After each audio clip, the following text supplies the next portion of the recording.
Earlier this month, Disney released their latest live-action remake, which was Moana, remaking a film that was only released animated 10 years prior.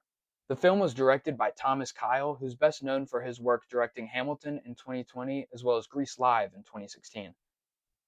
The film starred Dwayne "The Rock" Johnson reprising his role as Maui from the original 2016 animated as well as the sequel from 2024. It also stars Catherine Lagaaya, who plays Moana in her very first feature film. Going into this film, I wanted to give it the benefit of the doubt because of the great film that it was remaking and the beautiful colors and songs that it featured originally. I've also always been a defender of live action versions and remakes altogether because I believe it allows the younger generation a chance to see these movies and create their own memories with it and relationship with the characters that are involved. But I do believe remakes should do as the name suggests, remake it and make it new. The unfortunate part about Moana 2026 is that it's a complete rehashing of the original story from 2016 with no differences made. The only differences I saw in it was that it featured less heart and less passion put into it compared to the great original 2016 version, and all of that is painfully clear when watching the film. The plot follows the original to a T, following our lead character Moana on an adventure leaving her home to find the demigod Maui and bring the heart of Te Fiti back to its home, restoring life to the islands. Our main character Moana is played once again by Catherine Lagaaya, who I think did a great job with this being her first appearance in a theatrical film, much less a big budget Disney movie. I think she knocked it out of the park and had a great performance. She carried a lot of emotion in the first act as we learn about the way of her people and her rebellious spirit to adventure past the reef. All of her scenes with her grandmother were spectacular and filled with both joy and sadness in a sense, especially her discovery in the cave and her all is lost moment on the sea when her grandmother visits her in the form of her spirit animal, the manta ray. Dwayne Johnson also reprises his role, playing Maui now for a third time, who he voiced in both animated films as well as making a live action debut in this one.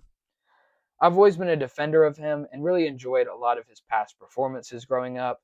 He definitely plays his usual role here, and some of the lines and emotions fell a little flat. I wasn't a fan of the wig they gave him for this. I thought it was just too flat and short compared to the hairstyle that they were trying to recreate, which is a lot fluffier and larger.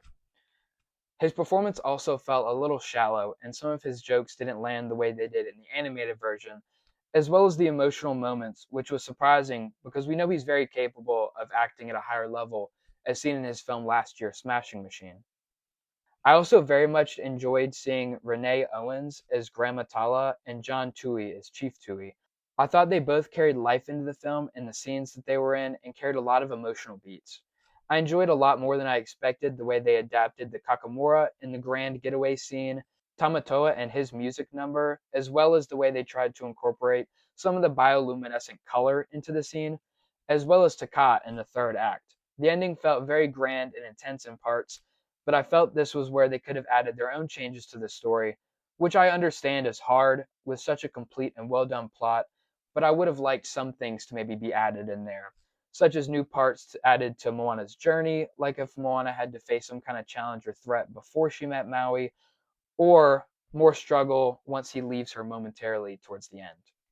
Here's where we get to some of the more major problems I had with the film. The original had so many breathtaking scenes with so much color, showing the vast ocean and wildlife. This remake fell completely flat with all of that, opting for darker colors and way too much gray and bad lighting in scenes. I personally felt that a lot of the nighttime scenes were way too dark, when in the original, they were usually some of the best visually. In terms of CGI, I didn't have too big of a problem with any of the creatures or effects, especially used on Maui with his tattoos. I did see a lot of moments on the island in the beginning where it was clearly green screened, as if they were trying to put the original movie through a real life filter rather than filming it on a beach to showcase the beauty of nature rather than oversaturated greens and lighter blues. The ending when Tafiti returns definitely felt over the top, with green screen usage and oversaturated colors just to say that they used them.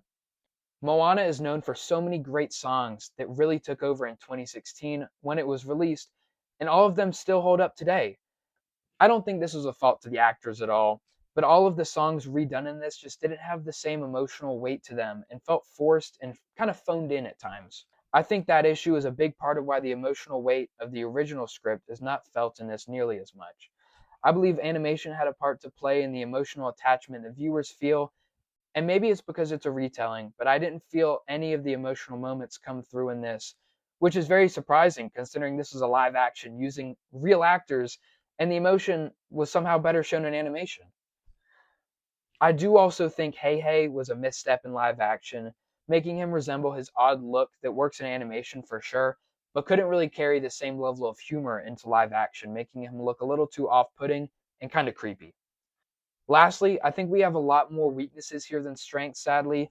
I think a few of the performances are a strength in this movie, and the plot, which they knew already worked.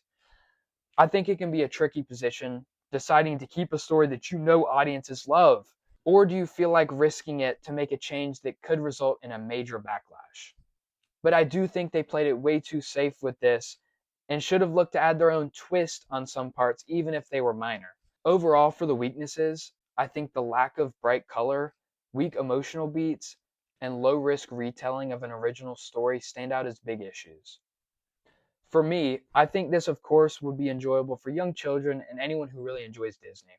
It's an easy movie to sit down and see some good in and get through it at the very least. They definitely had some missed opportunities in adding a new take on the story and possibly creating new scenes that may have worked better in live action compared to animation.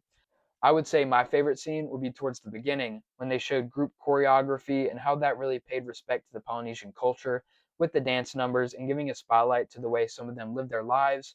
And I definitely like the casting of Polynesians and Islanders in this film and a great way to show representation. Overall, I'm going to give this movie 2 stars out of 5 because there's so much that felt missing in this and so much of that felt so disappointing when comparing it to the original film, which was a fantastic film made just 10 years ago. It's hard not to compare it to that when this movie was clearly made to ride the financial success of a sequel made just 2 years prior and adapting a film that was only a decade old. Let me know what you guys thought of Moana 2026 in the comments below if you've had the chance to go see it. Thank you guys so much for watching, and I'll see you all very soon.